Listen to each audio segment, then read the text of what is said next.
Okay, we've already seen this problem, but just quickly, we have this expression, we take a derivative, we take a second derivative. We find that the first derivative is 0, that is a critical point.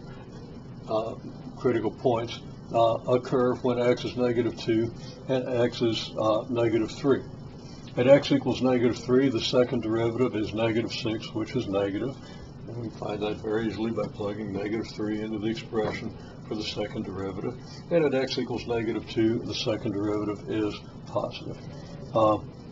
Second derivative negative implies that we have decreasing slopes because the second derivative is the rate of change of the first derivative. Okay, which of these pictures shows us decreasing slopes? Okay, well, let's see. We have a positive slope here, a lesser positive slope, a lesser positive slope, then a negative slope, and an even more negative slope. So the second derivative is clearly decreasing in this situation.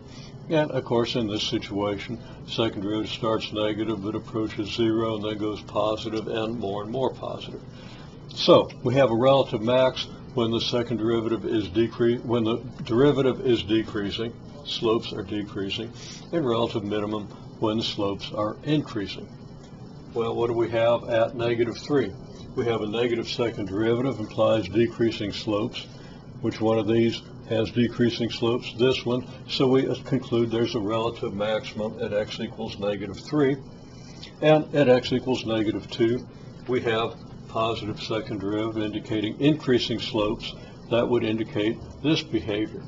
Now, in both cases, we're assuming we have a critical point, so we have a slope 0 somewhere. Well, we have a slope 0 at the point in question. So, again, slope 0 with decreasing derivatives implies that that point is a relative maximum. Slope 0 with increasing derivatives implies that that point is a relative minimum. So at x equals negative 3, we're going to have a maximum. At x equals negative 2, we're going to have a minimum. Now, in more detail, well, not in more detail, but just in a bigger picture, the difference between the maximum and the minimum, well, when x is negative 2, y is negative 19, and when x is negative 3, y is negative 18.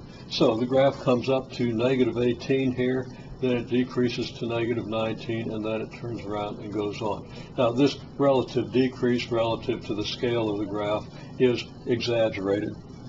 You'd see with this scale, the negative 3 being here, 9 being here on the y-axis, the thing would appear to just about level off. It would be very difficult to even see much decrease. But there's a slight decrease from negative 18 to negative 19 before the function turns around.